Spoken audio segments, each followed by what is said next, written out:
नमस्कार, मैं रविश कुमार। जिस रफ्तार से हमारे देश में हेल्पलाइन नंबर लॉन्च हो रहे हैं, जल्दी ही इनकी हेल्प के लिए एक सुपर या मेगा हेल्पलाइन लॉन्च होगी। कोई ऐप लॉन्च होगा जो दावा करेगा कि इससे आप भारत की तमाम 500, 600, 1000, 10,000 लाख हेल्पलाइन नंबरों को ट्रैक कर सकते हैं। बल्कि ऐसा नहीं है तो जल्दी ही आप लोग ऐप बनाने में जुट जाइए। हर सरकार हेल्पलाइन पर फिदा है। इसे काफी धूमधाम से लॉन्च किया जा रहा है। स्क्रीन पर तैरते इन नंबरों को देखिए। ये वो नंबर हैं जो आपकी समस्या को पल भर में निपटा देने का वादा करते हैं। 3 नंबरों से शुरू होकर ये 13 नंबरों तक पहुंच गया है। झारखंड सरकार ने तो 16 समस्याओं के लिए एक नंबर लॉन्च कर दिया है, 1967। ई राहत नाम के इस नंबर पर आप आगजनी, दंगा, बम धमाके, चोरी, मेडिकल इमरजेंसी और बर्ड फ्लू तक की सूचना दे सकते हैं, मदद मांग सकते हैं। इसके बाद यहाँ 100 नंबर का क्या रोल है वो आपके इस पत्रकार को नहीं मालूम। तिरुवनंतपुरम में कचरा फैलाने वालों को की शिकायत के लिए हेल्पलाइन है। निर्भया कांड के बाद महिला हेल्पलाइन खूब लॉन्च हुई। बलात्कार की घटना में कोई कमी आई या नहीं आई, लेकिन इससे रिपोर्टिंग जरूर बढ़ी होगी। किसानों की मदद के लिए भी हेल्पलाइन नंबर है। किसान इनका खूब इस्तेमाल भी करते हैं, मगर फिर भी वे आत्महत्या करने के लिए मजबूर हैं। आज ही एफएम पर, दिल्ली में मैं जब दफ्तर आ रहा था तो एफएम पर यूपी सरकार का विज्ञापन आ रहा था कि गेहूं की खरीद शुरू होने वाली है। जैसे यूपी के लोग गेहूं बेचने वाले थे, फला फला नंबर का हेल्पलाइन नंबर है। गेहूं गैर सरकारी आंकड़ों के हवाले से हमारे सहयोगी कमाल खान बता रहे हैं कि पिछले कुछ दिनों में फसल खराब होने के बाद यूपी में 100 से ज्यादा किसानों की मौत हो चुकी है। इनमें से 35 ने आत्महत्या की है। किसी को इन हेल्पलाइन के असर का अध्ययन करना चाहिए। शिवसेना और आम आदमी पार्टी की भी अपनी हेल्पलाइन है, जिनका नाम नहीं लिया वे मुझे माफ करेंगे। सतर्कता विभाग की साइट पर भी आपको हेल्पलाइन नंबर मिलते हैं, लेकिन वो विभाग ही अब बताया जा रहा है कि नाकाफी है, तभी तो लोकपाल की मांग हो रही है। अब लग रहा है कि हेल्पलाइन से ही दिल्ली को भ्रष्टाचार मुक्त हो जाना था, तो लोकपाल जैसे भीमकाय तंत्र पर इतना खर्चा क्यों किया करने की बात क्यों हुई? वैसे भी लोकपाल कहां है, इसके लिए जरूर एक नई हेल्पलाइन लॉन्च होनी चाहिए। आप जानते हैं कि रविवार को जब दिल्ली के मुख्यमंत्री अरविंद केजरीवाल ने तालकटोरा स्टेडियम में भ्रष्टाचार के खिलाफ 1031 नंबर लॉन्च किया, विरोधियों ने यह कहा कि योजना तो कांग्रेस की है जो 2012 में लॉन्च हुई, मगर बिना किसी हेल्प के गायब हो गई। मुख्यमंत्री ने दिल्ली के नागरिकों से कहा कि आप सब आज से एंटी करप्शन इंस्पेक्टर हो जाते हैं। आप रिश्वत मांगने वालों की ऑडियो या वीडियो रिकॉर्डिंग कीजिए, 1031 पर भेजिए और फिर हम जांच के बाद एंटी करप्शन ब्यूरो को सौंप देंगे। दिल्ली सरकार के उप मुख्यमंत्री ने कहा कि पिछली बार 49 दिनों के भीतर 1 लाख ऐसी शिकायतें आ गई थी। इस बार तो पहले 3 घंटे में 5000 शिकायतें, जो 24 घंटे में बढ़कर 12,731 बताई जा रही हैं। तो इसका मतलब यह है कि भ्रष्टाचारी अफसर अब भी रिश्वत मांगने की हिम्मत कर रहे हैं, या लोग सरकार के काम से संतुष्ट नहीं हैं। दिल्ली सरकार ने एंटी करप्शन विभाग के लिए भी बजट बढ़ाया है, पर क्या वो इतनी शिकायतों को संभाल पाएगी? इसी साल फरवरी महीने में पंजाब सरकार के मुख्यमंत्री प्रकाश सिंह बादल ने भी एक हेल्पलाइन लॉन्च की है भ्रष्टाचार के खिलाफ, 1800-1800-1000। दिल्ली पुलिस ने भी इस आइडिया को आजमा लिया है कि पिछले साल अगस्त में हेल्पलाइन नंबर जारी करते हुए कहा कि पुलिस का कोई भी बंदा रिश्वत मांगे तो वीडियो या ऑडियो रिकॉर्डिंग करके भेज दीजिए। जिनका काम था आपकी रिकॉर्डिंग करना, वो आपसे रिकॉर्डिंग मांग रहे हैं। कुल मिलाकर स्टिंग हमारे सिस्टम का हिस्सा बनता जा रहा है। स्टिंग करने के अपने खतरे हैं, चुनौतियां हैं। उन खतरों के समय पर सरकार कहां होगी पता नहीं। क्या वाकई रिश्वत रोकने के लिए सबकी पहुंच अधिकारियों के कमरे तक होती होगी, या होगी जहां वो रिकॉर्डिंग ऑन करके अंदर जाएगा? आप मांगिए, हम रिकॉर्ड करते हैं जी। स्टिंग तो अचेत अवस्था में किया जाता है। अधिकारी तो दलालों के जरिए पैसे लेने लगे हैं। हो सकता है कि भय का माहौल बने तो अधिकारी डरकर रिश्वत ना मांगे। स्टिंग को लेकर कानूनी राय स्पष्ट नहीं है और एक मत भी नहीं है। द हूट वेबसाइट पर मैं गया तो वहां दिल्ली हाई कोर्ट के 2010 के एक आदेश के हवाले से स्टिंग के बारे में विस्तार से जानकारी दी गई है कि उसमें फैसले में कहते हैं, जज साहब कहते हैं कि हर नागरिक का यह दायित्व है कि वो भ्रष्टाचार मुक्त समाज बनाने का प्रयास करे और जब भी उसकी जानकारी में आए इसको सार्वजनिक कर दे। लेकिन 24 अप्रैल 2010 के द हिंदू अखबार की रिपोर्ट के अनुसार सुप्रीम कोर्ट ने कहा है कि स्टिंग ऑपरेशन लॉ एनफोर्समेंट यानी कानून लागू करने का तरीका नहीं हो सकता। किसी को स्टिंग में फंसाने के लिए जाल बिछाने के तरीके पर भी सवाल उठाए गए हैं। पूर्व चीफ जस्टिस पी सदाशिवम की बेंच ने कहा था कि स्टिंग ऑपरेशन कई नैतिक और कानूनी सवाल खड़े करते हैं। इनमें किसी पीड़ित को, जो वैसे बेगुनाह होता है, उसे अपराध करने के लिए उकसाया जाता है और फिर स्टिंग में फंसा दिया जाता है। ऐसे पीड़ित को कैसे जिम्मेदार ठहराया जा सकता है जो लालच न दिए जाने पर अपराध करता ही नहीं हो? बेंच ने यह भी कहा कि अपराध साबित करने के लिए स्टिंग ऑपरेशन का जो तरीका इस्तेमाल होता है वो खुद एक अपराध की श्रेणी में आता है। अगर यही कारगर तरीका है तो क्यों ना सरकारी कर्मचारियों को भी, ध्यान से सुनिए, क्यों ना सरकारी कर्मचारियों को भी स्टिंग करने का अधिकार मिले। क्यों ना वे भी अपने वरिष्ठ या कनिष्ठ या किसी मंत्री की रिकॉर्डिंग कर लें जो उन्हें गलत फैसले के लिए मजबूर कर रहा हो। सोचिए, अशोक खेमका और संजीव चतुर्वेदी को स्टिंग करने और सार्वजनिक करने का अधिकार मिल जाए तो क्या गजब हो जाएगा। जब जनता को यह अधिकार सौंप दिया गया है तो सिस्टम के लोगों के पास क्यों नहीं होना चाहिए?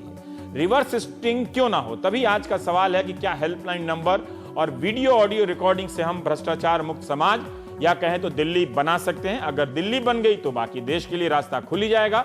अगर हम भ्रष्टाचार मुक्त समाज से पहले स्टिंग युक्त समाज बन गए तो उसके खतरे क्या होंगे, जहां हर किसी के पास हर किसी की एक रिकॉर्डिंग होगी? क्या इसके खिलाफ कोई ठोस दलील है? या क्या होगा जब इनमें से किसी को एडवर्ड स्नोडेन जैसी स्थिति का सामना करना पड़ जाए? या क्या होगा जब वाकई कोई स्नोडेन बन जाए और बड़ा खुलासा कर दे, किसी को एक्सपोज कर दे? एडवर्ड स्नोडेन, गूगल कीजिए इसके लिए। अब प्राइम टाइम देखिए। हमारे साथ हैं सुधांशु त्रिवेदी, प्रवक्ता हैं भारतीय जनता पार्टी के। दिलीप पांडे हैं, आप प्रवक्ता हैं आम आदमी पार्टी के। प्रोफेसर अरुण कुमार जी हैं, जेएनयू से, आप भ्रष्टाचार पे बहुत सारी किताबें लिख चुके हैं।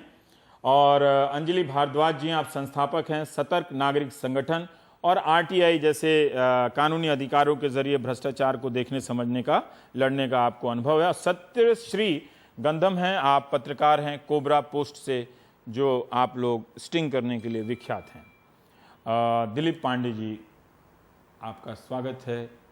इस स्टिंग पे आप लोग काफ़ी भरोसा कर रहे हैं।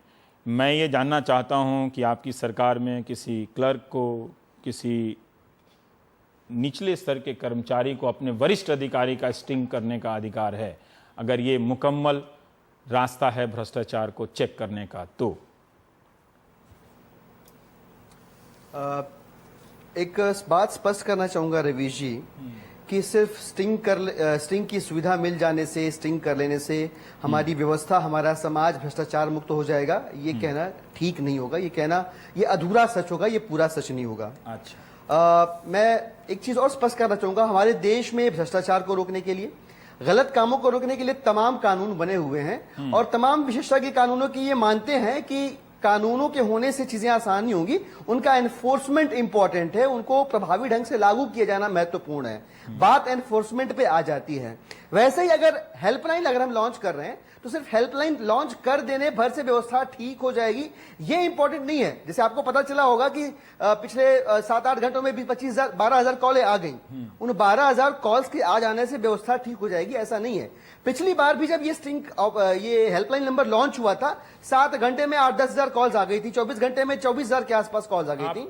लेकिन वो महत्वपूर्ण नहीं। महत्वपूर्ण क्या है कि उनमें से जो ठोस मुद्दे थे, जो ठोस वजहें थी, जिनके पीछे कुछ कॉन्क्रीट एविडेंसेस मिल रहे थे, उनको कायदे से फॉलो अप किया गया, तो एक डिटरेंस क्रिएट हुआ, एक भय क्रिएट हुआ। भय ईमानदारों में नहीं क्रिएट। वो कहते हैं ना कि ताला घर में लगता है तो ताला ईमानदार के लिए नहीं होता, चोर के मन में भय पैदा करने के लिए ताला होता है कि यहाँ ताला है, मतलब यहाँ पे लोग इस बात को लेकर सचेत हैं कि गलत काम ना हो सके। उसी प्रकार से ये जो गलत आपको इतना तो जरूर पता चला होगा कि जिस सिस्टम को आप चलाने पहुंचे हैं उसमें जरूर चोरों की संख्या ज्यादा होगी, तभी तो आप उसे पकड़ने के लिए इतनी बड़ी संख्या पे नागरिकों को आप शामिल कर रहे हैं। और मुख्यमंत्री जी ने कहा कि मैं अकेले इसे खत्म नहीं कर सकता, आप सबको पकड़ना पड़ेगा। तो अब आप बताइए कि ये भ्रष्टाचार को खत्म करने वाली लाइन है वो पूरी कब होगी? जब आप हर लाइन को कहते हैं ये मुकम्मल नहीं है, लोकपाल मुकम्मल नहीं है, तो आप इसको कंप्लीट कब माना जाए? जब आप कह रहे हैं एक चीफ मिनिस्टर नहीं रोक सकता है, सबको मिलकर रोके। मैंने सवाल आपसे पूछा है कि जब ये मुकम्मल व्यवस्था है डिटरेंट की, और आपने भ्रष्टाचार के खिलाफ लड़ते हुए ये जरूर इस बात पर विचार किया होगा कि एक कर्मचारी भी रिश्वत नहीं लेना चाहता है, उसे सिस्टम अपना शिकार बनाता है, उसे मजबूर किया जाता है। तो वैसे किसी अधिकारी को मजबूर किया जा रहा हो, क्या उसे भी अपने मंत्री की रिकॉर्डिंग करने का अधिकार है? या हम सब मान लें कि वहां सब ईमानदारी से है, बाहर जो राशन विभाग है वहीं पे ये सारा भ्रष्टाचार? क्या आप ये अधिकार इस भ्रष्टाचार की लड़ाई में उन ईमानदार खेमका जैसे अफसरों को देना चाहते हैं? मैं ऐसा बिल्कुल नहीं कह रहा रवीश भाई। मैं आपको अगर याद हो, इस एंटी करप्शन हेल्पलाइन के लॉन्च के अवसर पे अरविंद भाई ने कहा था कि ऐसे तमाम लोग हैं जिनको मजबूरी में गलत काम करने पड़ते हैं, उन सारे लोगों से मेरी गुजारिश है, अपनी व्यवस्था के अंदर के लोगों से गुजारिश है कि ईमानदार काम करिए, आपको कोई प्रताड़ित नहीं कर सकता, आपको कोई पीछे नहीं ढकेल सकता, मैं आपके पीछे चट्टान की तरह खड़ा हूं। नहीं, ये तो धारणा, इस तरह का विश्वास अगर लोगों में पैदा होगा, कोई विरोध नहीं है। मैंने कहा कि जिस तरह से आपने पूरी दिल्ली से अपील की, उसी तरह से क्या आपने अपने सिस्टम के भीतर अपील की क्या, कि एक दूसरे पर जरा नजर रखिए, कोई अगर पैसा लेके अंदर आ रहा है या जा रहा है उसका स्टिंग कर लीजिए। बिल्कुल। तो क्या पता बिल्कुल, है आप चीफ सेक्रेटरी से लेकर तमाम सेक्रेटरी भी कभी कहा गया है, कहा गया है। बिल्कुल कहा गया। मैं आपको याद दिलाना चाहूंगा कि जब ये बात निकली कि फोन, लोगों ने मंत्रालय में कहा कि अब ऑफिसर्स में फोन बंद हो जाएंगे एंट्री के, तो अरविंद जी ने, माननीय मुख्यमंत्री जी ने कहा कि नहीं, ये गलत है और हमारे कार्यालय के भीतर फोन अलाउड होंगे। आपको इन सब चीजों को एनकरेज करना होगा, जो एंटी करप्शन प्रैक्टिसेस हैं उनको एनकरेज करना होगा। मिनिस्टर के दफ्तर में एक सामान्य पत्रकार नहीं जा सकता है। क्या आप ये बता रहे हैं कि वो दफ्तर इतना खुला हुआ है कि कोई भी फोन लेके चला जाएगा? जाहिर है नहीं जाएगा वहां तक पहुंचने के लिए। और सब, मैं ये आपके चीफ मिनिस्टर की बात नहीं कर रहा हूं, हर चीफ मिनिस्टर की अपनी व्यस्तताएं होती हैं। मैं ये बात कर रहा हूं कि उस दफ्तर के भीतर जो फौज है कर्मचारियों की, क्या उनमें से किसी को स्टिंग करने की इजाजत है या नहीं है? अगर ये कारगर तरीका है तो, एक कारगर तरीका है तो। नहीं, ये एक कारगर तरीका हो सकता है और मुझे लगता है कि इस तरह की कोई व्यवस्था नहीं होगी जो उनको रोकेगी। मुझे जानकारी नहीं है इस बात की कि सरकार के अंदर किस तरह के प्रोटोकॉल्स हैं जो अपने सीनियर ऑफिस का स्टिंग करने से रोकते हैं या नहीं रोकते हैं, मुझे इस बात की जानकारी नहीं है। लेकिन सरकार इस बात को एनकरेज कर रही है कि कोई भी व्यवस्था के अंदर चाहे व्यवस्था के बाहर उसे एक्सप्लॉइट करने की कोशिश करता है तो यह अधिकार उसे है कि वो एक्सपोज करे, वो विसल ब्लोअर बने। और सरकार उस ऐसे ईमानदार लोगों के साथ मजबूती के साथ खड़े है। तो इस बात का विश्वास दिलाने का सरकार लगातार प्रयास कर रही है। ठीक है, मतलब एक वो भी होना चाहिए, वो भी विज्ञापन में आना चाहिए कि सरकारी अधिकारी भी आज से अपने बड़े अधिकारी या किसी मंत्री का भी स्टिंग कर सकते हैं। सुधांशु त्रिवेदी जी, क्या आप ये मानते हैं, और जो दिलीप जी ने जो कहा उन जवाबों में आपका कोई सवाल हो तो आप जरूर कर लीजिएगा, क्या आप मानते हैं कि स्टिंग एक कारगर तरीका है, जैसे दिलीप भाई ने कहा कि एक कारगर तरीका है भ्रष्टाचार को रोकने का, इससे भय का माहौल बढ़ेगा और जो रिश्वतखोरी करने वाले लोग हैं वो रिश्वत लेना बंद कर देंगे?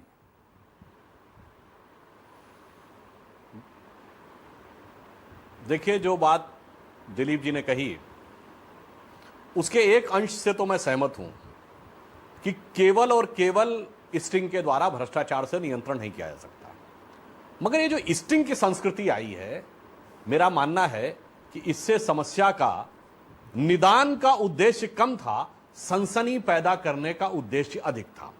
क्योंकि आप याद करिए, अरविंद केजरीवाल जी ने पिछले चीफ मिनिस्टर के दौरान यह कहा था कि भाई अगर कोई तुमसे भ्रष्टाचार करने आए तो मना मत करना, उससे सेटिंग कर लेना और फिर स्टिंग करना। देखिए, ये दो शब्द महत्वपूर्ण हैं। 99% केसेस में जब आप स्टिंग करते हैं तो सेटिंग करके करते हैं, यानी पहले आप एक वातावरण बनाते हैं फिर उसको उकसाते हैं। क्योंकि ऐसा नहीं होगा कि हम जा रहे हैं और अचानक किसी ने स्टिंग और हमने अपना ही मोबाइल उसी समय निकाला और रिकॉर्डिंग पे लगाना शुरू किया। कहीं ना कहीं हम पहले से रिकॉर्डिंग पे लगा के जाते हैं। तो अभी आपने सर्वोच्च न्यायालय का जो अंदेशा बताया वो इस बात को दिखाता है कि भाई किसी को प्रेरित किया जा रहा है, वो किस श्रेणी में आ रहा है। जैसे मैं एक बात कहूं, निर्णय हो गया और सारी बात अलग आप थी। ये जानते हैं कि किसी स्टिंग की डील वजह से के बारे में आपकी निर्णय पार्टी होता है। के अरे भाई, उस वरिष्ठ डील को लेकर कोई आदमी अगर आ रहा है, प्रेरित कर रहा है, तो उसमें उसका उद्देश्य क्या था, उस पूरे बृहत्तर राजनीतिक उद्देश्य क्या था, इन सब बातों की भी तो जांच ठीक होगी या है। नहीं। नहीं, सुधांशु भाई, ललित निबंधिया दूसरी एक टाइप प्रस्तावना टेक्निकल पर बात हम है। जा सकते हैं, पर आप जानते हैं कि इसी स्टिंग पर इसी तरह के जब सवाल उठे थे तो आपकी ही पार्टी के बड़े नेता, चूंकि अब उस दुनिया में नहीं है तो मैं उनके नाम को नहीं लाना चाहता, उपयुक्त नहीं लगता है, लेकिन फिर भी अदालत की प्रक्रिया से वो बात साबित हुई थी और वो दोषी पाए गए थे। तो उसी एक अनुभव से क्यों ना ये समझा जाए कि यही कह रहा हूं, इसको अगर बड़े व्यापक पैमाने पर दिया जाए अधिकार तो इसका लाभ हो सकता है करप्शन को रोकने का। अब आ गई। आपकी सरकारों में भी ये हेल्पलाइन नंबर है करप्शन का। वैसे ये सिर्फ, देखिए, हेल्पलाइन अलग चीज है, क्योंकि हेल्पलाइन में आदमी का उद्देश्य सिर्फ सूचना देना होता है। करप्शन में आदमी के दो उद्देश्य हो सकते हैं, एक ईमानदारी से सूचना देना और एक किसी व्यक्ति को लक्षित करके, चाहे वो गलत ही हो, टारगेटेड करके उसको फ्रेम करना। तो दोनों में एक अंतर हो जाता। दूसरी बात जो टेक्निकल है, जैसे अभी आपने कही कि इसकी जांच कौन करेगा, क्योंकि फोरेंसिक की जांच होने के लिए तो बहुत सारी चीजें चाहिए। कोर्ट कहता है कि अगर ऐसे किसी की सीडी दे दी गई तो हम उसको तब तक ऑथेंटिकेटेड नहीं मानते जब तक फोरेंसिक से उसका सत्यापन न हो जाए। दूसरी बात मैं दिलीप पांडे से पूछना चाहता हूं, इनकी पार्टी ने एक मुद्दा उठाया था कि जो वोटिंग मशीन्स हैं, ईवीएम्स को प्रभावित किया जा सकता है। चूंकि ईवीएम का कोई ऐसा उसके अंदर पॉइंट ही नहीं है जो नेटवर्क से या वाईफाई से कनेक्टेड हो। आप ये सोचिए आज ऐसी टेक्नोलॉजीज हैं कि आप घर बैठे किसी भी नेटवर्क को हैक कर सकते हैं। रवि जी, आपने भी सुना होगा, हमको भी लोगों ने सुनाया कि किसी दूसरे की आवाज बदल के मोबाइल के ऊपर फोन किया जा सकता है। यहां तक लोग दावा करते हैं कि दूसरे नंबर से एसएमएस और कॉल आएगी। तो अब ये बताइए कि इन सारी टेक्निकलिटीज को क्या सोल्यूशन निकालने के बाद इन्होंने किया है, या जैसा मैंने कहा उद्देश्य सनसनी फैलाना था इसलिए किया तो सही है? मैं मानता हूं कि स्टिंग के साथ सुधांशु में भाई सही तकनीकी, नैतिक, व्यवहारिक, दिलीप जी आप जवाब देंगे इसका? देखिए बहुत सारे तकनीकी झोल होते हैं इसमें, है ना। और क्या आप सक्षम हैं ऐसे 20,000 25,000 कॉल को आप ट्रेस करना, छांटना, सुनना और सजा देना? सजा आप ही देंगे कि वो कोर्ट में जाएगा तो फिर वो आदमी सामने आएगा? जब वो राशन देने वाला सामने आएगा आपके बिहाफ पे, तो आप बताइए कि जिससे आपको कंट्रोल करना चाहिए था, आप वो काम उसको दे रहे जिसके पास कोई प्रोटेक्शन नहीं है। लेकिन फिर भी जवाब दीजिए सुधांशु जी का। मुझे सुधांशु जी की बातचीत में 3 प्रश्न मिले, मैं उनका जवाब देना चाहूंगा। पहला तो आरोप लगाया उन्होंने कि सनसनी पैदा करने के लिहाज से ऐसा किया जा रहा है। मैं इसमें यह कहना चाहूंगा कि कई सारी सरकारों ने राज्य की इस तरह की व्यवस्था की शुरुआत की है, लेकिन उसके ऊपर इतनी बड़ी मीडिया बहस नहीं होती। हमें इस बात का गर्व है कि इस देश की जनता को हमारे ही इस इनिशिएटिव पे यकीन है। अदरवाइज बाकी के स्टेट गवर्नमेंट्स की वो हम पे छोड़िए ना, हम किस पे बहस करेंगे या नहीं करेंगे? क्या आप इस बहस से सहमत नहीं है क्या?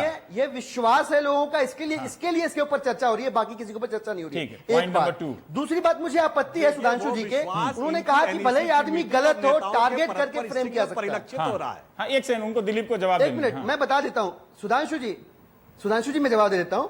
दूसरी बात उन्होंने कहा कि भले ही आदमी गलत हो, टारगेट करके फ्रेम करके, मुझे लगता है कि यहां पे वो गलत है 100%। अगर आदमी गलत है यह आपको पता है तो मुझे लगता है कि कानून अपना ड्यू कोर्स पूरा करेगा और उसकी जगह उसके कार्यालय में नहीं, सलाखों के पीछे में है। और इसे टारगेट करके फ्रेम करना नहीं कहते, इसे उसकी सही जगह पे पहुंचाना कहते हैं, तो कहना गलत है। तीसरा प्रश्न उन्होंने टेक्नोलॉजी का उठाया है। मैं आपको बताना चाहूंगा कि वाकई ये बात सही है कि पिछले कुछ घंटों में 12,000 जब कॉल आ गई, जैसे पहली बार का अनुभव अगर मैं बताऊं तो 24 घंटे के अंदर 44,000 कॉलें आ गई थी। अब उसको अलग करना और उसमें से कॉन्क्रीट कॉल निकालना एक बहुत बड़ा काम था। एक टीम लगी, उस टीम ने निकाला कि उन 40,000 कॉलों में से 54 कॉलें काम की थी, जिसमें से सिर्फ 20 में ठीक ठाक रिकॉर्डिंग मिली और 20 को एनालाइज किया गया। जो सुधांशु नहीं कह पाए वो मैं कह रहा हूं दिलीप, जो सुधांशु नहीं कह पाए वो मैं कह रहा हूं कि वो शायद ये भी कहना चाहते होंगे या नहीं कह पाए, तो उसका मतलब ये भी निकलता है कि 10,000 कॉल में से अगर 60 कॉल सही है तो ये फर्जी कॉल करने वालों के खिलाफ कोई उनको जेल भेजने का भी कोई उपाय है? कुछ ऐसी व्यवस्था की है आपने? इसमें फर्जी कॉल इस तरह की नहीं है। हाँ, जो कॉल्स आ रही है रवीश भाई, उसमें जिज्ञासा की कॉल्स हैं। अब जैसे आप स्टिंग की वैधानिकता पे भी प्रश्न खड़े कर रहे हैं, मैं उसे एक अलग बात करना चाहूंगा। आपने कहा कि सुप्रीम कोर्ट का एक आदेश है जिसमें स्टिंग की वैधानिकता के ऊपर भी प्रश्न चिन्ह लगा हुआ है। मैं ये कह रहा हूं कि मान लीजिए एमसीडी का कोई भ्रष्ट कर्मचारी है, उसके खिलाफ रवीश भाई भी कॉल कर रहे हैं, सुधांशु जी भी कॉल कर रहे हैं, मैं भी कॉल कर रहा हूं, लेकिन स्टिंग नहीं मिल पा रहा है। इसका मतलब जो डिपार्टमेंट के, एंटी करप्शन डिपार्टमेंट के ग्रीवेंस के कर्मचारी हैं, उनके लिए महत्वपूर्ण सिग्नल है कि यह व्यक्ति के गलत होने की संभावना ज्यादा है। ना, आप सरकार में बैठे बहुत सारी कॉल्स आ रही है लेकिन स्टिंग नहीं मिल रहा है। ठीक है, तो सिर्फ सुधांशु जी अब बाकी लोगों को भी मौका ये भी बताना चाहूंगा मैं। अंजलि जी ये जो, हाँ ठीक है, छोटा 1-2 लाइन में कहा कि टारगेटेड होने पर भी व्यक्ति गलत हो सकता है, तो अरविंद केजरीवाल का जो स्टिंग आया था वो क्या मानते हैं, टारगेटेड थे या अरविंद केजरीवाल गलत थे? दो में से एक बात स्वीकार करके बताएं। ये हो गया, ये सही है। तगड़े प्रवक्ता हैं सुधांशु त्रिवेदी, इतनी जल्दी से हार नहीं मानते। खैर मैं ये जानना चाहता हूँ जो दिलीप और सुधांशु कह रहे हैं उसके अलावा क्या वाकई हम ठीक है इससे भय का माहौल बनेगा एक, या सचमुच हम एक आम आदमी को ये अधिकार दे रहे हैं नागरिक को कि वो अब वो इक्विप्ड है कि किसी गवर्नमेंट सिस्टम में जाके करप्शन दूर कर देगा? देखिए इसमें 2-3 चीज़ें हैं। पहली बात यह है हेल्पलाइन अपने में उसमें कोई गलती नहीं है, खराबी नहीं है। हेल्पलाइन है तो एक जरिया और मिलता है लोगों को शिकायत दर्ज करने का। स्टिंग का भी अपने आपने खुद बताया एडवांटेजेस डिसएडवांटेजेस हैं, उस पर प्रश्न चिन्ह है, पर एक तरीका है वो भी भ्रष्टाचार को उजागर करने का। पर मेरा एक जो सबसे बड़ा सवाल, अभी दिलीप जी भी हैं यहाँ पे, अगर वो उसको जवाब देना चाहें कि इसका बैकएंड क्या है। आज सरकार के पास शिकायत आती है, सरकार ने क्या ढांचा बनाया है जिससे कि उस शिकायत का निवारण होगा? अच्छा, लोगों को आज भी लोगों ने हमें बताया कि उन्होंने हेल्पलाइन पर फोन करा भ्रष्टाचार को उजागर करने के लिए। उनके पास ऑलरेडी एविडेंस भी है। वो कहते हैं वो पहले भी कोशिश करते आए हैं। आज भी उन्होंने पूछा कि यदि हम करना चाहते हैं आप किधर भेजेंगे हमारी शिकायत को, तो उन्हें फोन पे बताया गया ये हमें जानकारी नहीं है, हमारा काम है आपको बताना स्टिंग कैसे करना है और शिकायत को लेना। अब ये उस नंबर पे बताया गया। अब बात यह है कि यदि कोई आगे बढ़कर, आपने स्नोडेन की बात करी, बिल्कुल सही है, जो भी आज आगे बढ़कर किसी भी राज्य में किसी भी सरकार में अपनी शिकायत रखते हैं, भ्रष्टाचार को, अनियमितताओं को उजागर करते हैं, उनके ऊपर हर प्रकार के थ्रेट्स भी आते हैं, प्रॉब्लम्स भी आती हैं। लोग आगे बढ़कर आएंगे तो उन्हें क्या विश्वास है कि पीछे का जो ढांचा है वो सही है और एक एम्पावर्ड और एक इंडिपेंडेंट इन्वेस्टिगेटिंग एजेंसी है। मुझे लगता है कि हमारे समय की ये सबसे बड़ी विडंबना आज अगर एक है तो ये है कि राज्य सरकार, दिल्ली राज्य में एक ऐसी सरकार बनी है आम आदमी पार्टी की जो पूरी लोकपाल की बात करती आई है। और आज हम देखते हैं कि दूसरा स्टिंट है। पहले में तो उन्होंने कहा कि उन्हें इनफ सपोर्ट नहीं मिला, पर आज ऑलरेडी 50 दिन से ज्यादा हो गए हैं, हमें लोकपाल, लोकायुक्त तक कोई नहीं नजर आ रहा है। बल्कि नवंबर 2013 से लोकायुक्त की कोई भी अपॉइंटमेंट नहीं हुई है। दिल्ली में कोई लोकायुक्त नहीं है। पिछले 17 महीने से 2 बार आम आदमी पार्टी की सरकार बन चुकी है। मानते हैं कि उस कानून में कमियां हैं, पर कोई और कानून आया नहीं है, उसको लागू नहीं किया गया है, कोई नियुक्ति नहीं है। हजारों इंपॉर्टेंट केसेस पड़े हैं आज लोकायुक्त के सामने, जो कि सुनवाई कोई नहीं हो रही है। अरविंद ने अपनी स्पीच में तालकटोरा में कहा है, यदि मेरे एमएलए, यदि मेरे मिनिस्टर, यदि कोई काउंसलर चोरी करते हैं, वो भी भ्रष्टाचार करते हैं, तो उनके ऊपर भी, उनके खिलाफ भी एक्शन होगा। कौन लेगा वो एक्शन? आज लोकायुक्ता का वो काम है। उसी तरह से देश की सरकार बनाने वाले जो भाजपा हैं, उनके भी प्रवक्ता आज यहाँ मौजूद हैं। उन्होंने भी कहा था कि हम भ्रष्टाचार के विरोध में हैं। 1 जनवरी 2014 को लोकपाल बिल पास हुआ, आज तक एक भी अपॉइंटमेंट नहीं हुई है लोकपाल की। आपने बेसिक सवाल पूछ दिया अंजलि जी, अब तो लगता है कि उधर लाइन ही खराब हो जाए तो ज्यादा अच्छा है दोनों। दिलीप साहब जवाब दीजिए कि एक आम आदमी, एक आम नागरिक, अब आम आदमी तो पॉलिटिकल पार्टी हो गई, तो एक आम नागरिक अगर शिकायत करता तो उसका क्या भरोसा है? सुधांशु भी ये सवाल पूछ रहे थे, उनका टेक्नोलॉजिकल सवाल था, लेकिन अंजलि ने यहां जोड़ा है। मान लीजिए कि उस सिस्टम से फिर वो अधिकारी को पता चल जाए कि हम उनका स्टिंग करके गए हैं, वहां पर एक बात बता रहे हैं, एक आशंका और ऐसी चीजें होती हैं, वो जांच कितने दिनों में आप जांच करेंगे, कितने दिनों में एक्शन लेंगे, कितने दिनों के अंदर ऐसी शिकायतों पर एक्शन लेते हुए आप दिल्ली सरकार को लोगों से खाली कर देंगे? ये भी हो सकता है कि नहीं? ईमानदारी से जांच की तारीख, कितने दिनों में जांच खत्म होगी, रवि जी, इस पे तो बोलना मुश्किल है। टाइम फ्रेम देंगे ना। देखिए आपके आंदोलन का हिस्सा था कि टाइम फ्रेम के तहत जांच होनी चाहिए, टाइम फ्रेम के तहत दोषी पकड़ा जाना चाहिए। अब ये अदालत में पहुंच जाए, चलता रहे मामला, तो फिर क्या होगा? आज तो हम आंकड़ा जनता को बता देंगे, एंड रिजल्ट नहीं बताएंगे। और जो अंजलि ने जो सवाल पूछा है, दीजिए जवाब जरा सा, पॉइंट बाय पॉइंट। जी, 3-4 सवाल इसमें निकल के आए हैं। पहली बात तो ये कि उन्होंने कहा कि बैकएंड कितना मजबूत है और ऐसा बैकएंड है क्या कि जिसके ऊपर जनता विश्वास कर सके। 2-3 बातें इसमें कहूंगा। एक तो ये कि बैकएंड इतना मजबूत है कि जितनी भी कॉल्स आई है पिछले 24 घंटे में, एक भी कॉल मिस नहीं हुई है, सारी कॉल्स अटेंड हुई हैं। और एनोनिमिटी का वादा करती है आम आदमी पार्टी की सरकार, जिसमें कॉल करने वाले की गोपनीयता पर बरकरार रखी जाएगी, उसको सुरक्षा, जो जिस तरह की सुरक्षा की आवश्यकता होगी वो सुरक्षा रखी जाएगी। अब दूसरा सवाल था कि जांच कौन करेगा? जिन जिन मामलों में कॉन्क्रीट एविडेंसेस मिलते जाएंगे, जिन जिन मामलों में प्रामा फेसाई लगेगा कि नहीं ये बात गंभीर है, उन सारे मामलों को एसीबी के पास रिफर किया जाएगा। मैं याद दिलाना चाहूंगा, पिछली बार 49 दिनों की सरकार में एंटी करप्शन हेल्पलाइन लॉन्च होने के 24 घंटे के अंदर 2 पुलिसकर्मियों के खिलाफ स्टिंग बरामद हुआ था, उनकी जांच की गई, उनको सस्पेंड किया गया था। बिना लोकपाल के भी सस्पेंड होते रहे। देखिए 2, 4, 10, 15 दिलीप भाई आप भी जानते हैं, अभी राजस्थान से किसी ने एसएमएस किया कि वहां में कोई हेल्पलाइन नंबर मिला ही नहीं लग रहा है।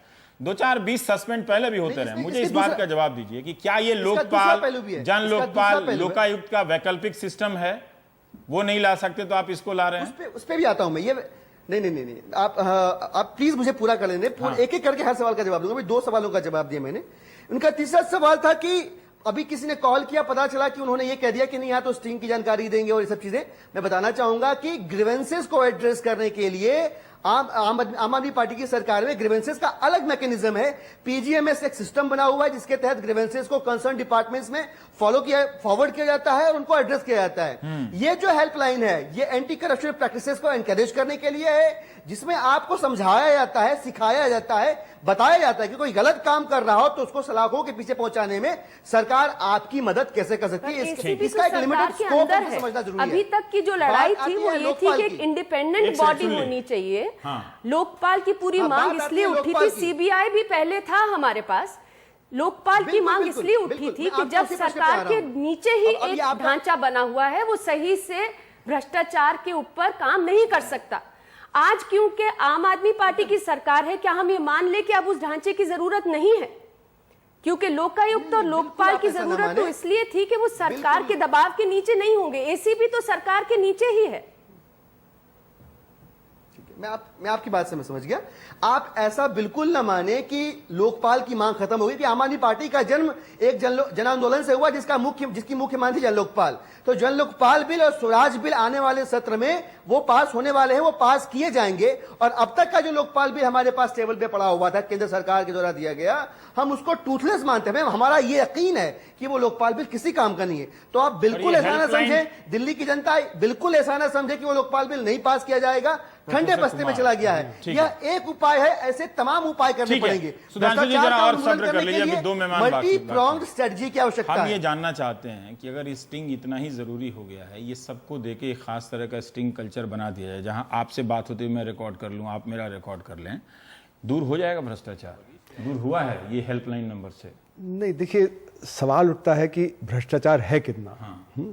तो आज जैसे कि हम लोगों ने एक सर्वे किया था, नीतिगत भ्रष्टाचार होता है, सेटिंग वाला, हिस्सेदारी वाला, यहाँ देखे प्रो क्रोज वाला जो होता है, 2 तरह के यहाँ होटल का लाइसेंस दे दिया, वहाँ मोटल खुल गया, तो उसका कैसे पकड़ेंगे? 2 तरह के हैं। एक तो बड़े लेवल पे जो करप्शन होता है, और एक जो है डे टू डे, मतलब आप पुलिस में गए, वहां पे हुआ, प्रॉपर्टी टैक्स के लिए गए, पानी के लिए गए, बिजली के लिए गए, तो आम जनता परेशान है। तो उसका मैं उदाहरण देना चाहता हूं कि जैसे कि 2002 में एक केस था हाई कोर्ट में, जो ये सैनिक फार्म का, तो वहां पे जज ने फटकार लगाई कि भाई आप क्यों नहीं रोक पा रहे, तो सब दिख रहा है।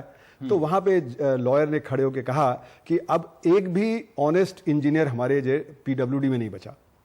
और उसी तरह हम लोगों ने एक सर्वे किया था कमिश्नर्स ऑफ इनकम टैक्स के 1984 में, तो तब हमें पता लगा कि उन्होंने कहा 95% डिपार्टमेंट करप्ट है। ये 1984 रिटायर हो गए है ना, नहीं, पर अब उसके बाद अब उससे 99% हो गया होगा। चलिए, जनता परेशान है। देखिए, जनता बहुत परेशान है, जनता परेशान है। ये पॉलिटिकल मामला जो उन्होंने अभी ग्रीवांस का नाम लिया, उसके एक कानून है ग्रीवांस, मतलब हम सर्विस जो वो भी है, नाम भूल रहा हूँ, कि 20 दिन के अंदर राशन कार्ड बन जाएगा, 25 दिन के अंदर, है ना, जब वो सब है, अगर उस पे अमल होगा तो फिर ये रिश्वत की बात कहां से आती है? नहीं, इसीलिए मैं इस बात तो फिर आप इतने तरह का सिस्टम बनाते जा रहे हैं जो सुनने में बहुत अच्छा लगता है। जब वो ग्रीवांस मैकेनिज्म आपने बना दिया है कि राशन कार्ड 20 दिन में बना के देना ही है, फिर रिश्वत की बात कहां से आती है जब आप उस पे अकाउंटेबिलिटी फिक्स करते हैं? तो इसीलिए मैं आ रहा था कि जनता बहुत परेशान है। ये सब जो किया जा रहा है, जैसे बीजेपी ने कहा कि हमने एसआईटी सेटअप कर दिया, इन्होंने कहा हमने ये जो एसीबी को अब स्ट्रेंथन कर दिया, हेल्पलाइन, ये पॉलिटिकल मामला है। क्योंकि आज जनता इतनी परेशान हो गई पिछले 4 साल में कि वो सुनना चाह रही कि आप क्या कर रहे हैं। नहीं, वो सुनना कि नहीं, जो ये कर रहे हैं अब तो इन्होंने कर दिया, कर रहे हैं, दम है कि नहीं है? नहीं, वहीं पे आ रहा हूं। तो देखिए, पिछले 40 साल में 50 साल में कम से कम 40 कमेटी और कमीशन आए, उन्होंने हजारों सुझाव दिए कैसे रोका जाए, सैकड़ों उसमें से इंप्लीमेंट हुए, लेकिन करप्शन बढ़ता चला जा रहा है। तो यानी कि सिंपली आप कुछ लॉज इंप्लीमेंट कर देंगे उससे नहीं है। जहां मूवमेंट्स तेज हैं, जैसे मनरेगा देखिए, जहां मूवमेंट तेज है उसका सोशल ऑडिट हो रहा है, वहां पे वो क्लीनली चलता है। जहां पे उसमें जो आपके जो सोशल मूवमेंट तेज नहीं है, वहां पे नहीं चल पाता है। उसी तरह पब्लिक डिस्ट्रीब्यूशन सिस्टम देख लीजिए, पब्लिक डिस्ट्रीब्यूशन सिस्टम में जहां पे जो अनाज आपको मिलता है, बाकी मिलता है, तो मूवमेंट्स की जरूरत है। अगर मूवमेंट्स नहीं होंगे जो बैक करेंगे, सिविल सोसाइटी की बहुत सख्त जरूरत है। और हुआ क्या है कि अब अगर आम आदमी पार्टी सरकार में आ गई और सिविल सोसाइटी की मूवमेंट कमजोर पड़ गई, तो फिर जब वो बात वहीं की वहीं आ जाएगी। तो इसलिए हमको ये देखना है कि जो मतलब एक बैकअप चाहिए, जो ये लॉज अपने आप में पर्याप्त नहीं होंगे, लॉज के साथ ये बैकअप चाहिए। सत्यश्री, हम ये जानना चाहते हैं, क्या आम लोगों के पास वाकई में इतना एक्सेस होता है कि एक पत्रकार के तौर पे आप स्टिंग जब करने जाती हैं या आपके साथी लोग करते हैं, वो इतना आसान होता है क्या कि किसी ऑफिसर के कमरे में गए, नहीं जी 500 रुपये लगेगा, हमने फ़ोन जेब में ऑन कर दिया और रिकॉर्ड करके बाहर आ गए? क्या एक आम आदमी को इतना एक्सेस मिलेगा उसके कमरे में 10 बार जाने का, ट्रैप करने का, 15 बार जाने का? एक्सेस की बात एक है, आसान नहीं होता है। एक जर्नलिस्ट को एक ट्रेनिंग दी जाती है, काफ़ी लंबे टाइम की ट्रेनिंग होती है। अच्छा। जिससे हमको एक सिस्टम एक वर्क किया जाता है, हमको एथिक्स सिखाया जाता है, हमको लीगैलिटी सिखाई जाती है। इन सब को रख के एक तरह का प्रैक्टिस एक इनग्रेन्ड रहता है। दूसरा ये है कि आम आदमी की बात जब करते हैं, स्टिंग ऑपरेशन एक चीज़ है, लेकिन उनको एथिक्स समझाना, किसी के ऊपर भी हिडन कैमरा यूज़ करना और उसको प्रेजेंट करना एविडेंस की तरह, वो एक अलग चीज़ है। उनको एजुकेट करना कि ये तरीका सही है, किस वजह से करते हैं। जो आप चीज़ें सीखती हैं वो इनको लोगों को बताया गया या सिर्फ कर दिया आपके हाथ में फ़ोन है, उठाइए और रिकॉर्ड कर लीजिए? हाँ, और ऐसा नहीं कि ये नहीं हो रहा है, पहले भी हो रहा था, अभी भी हो रहा है, लेकिन अब इतने सारे लोगों को एक साथ बताया जा रहा है कि आप भी कीजिए। सही है, किया जा सकता है, लेकिन उससे पहले एक पूरा एजुकेट करना पड़ेगा, इन्फॉर्म करना पड़ेगा, लीगैलिटी समझनी पड़ेगी, सेंसिटाइज करना पड़ेगा क्या सही है क्या नहीं है। उसके बाद अगर पूरा इंफ्रास्ट्रक्चर भी तैयार है तो बिल्कुल कर सकते हैं। आसान है इसको? आसान नहीं हो पाएगा। अगर एक आदमी जो संगम विहार में रहता है उसको किसी इंजीनियर का स्टिंग करना है तो उसके लिए कितना जोखिम भरा काम हो? क्या इतना आसान है? आसान ये कहना बहुत मुश्किल है, आसान है या डिफिकल्ट है। हम जर्नलिस्ट हैं, हम जानते हैं कि तो हम तो कई तरह से तरीके अपनाते हैं ना घेरे तोड़ने के लिए। हमें दफ्तर की तरफ से सपोर्ट मिलता है। सपोर्ट है ना, सपोर्ट है पूरा, दफ्तर की तरफ से सपोर्ट है, 4 लोग पीछे खड़े होते हैं। और एक अकेला इंसान को ये करना मुश्किल है, काफी मुश्किल है।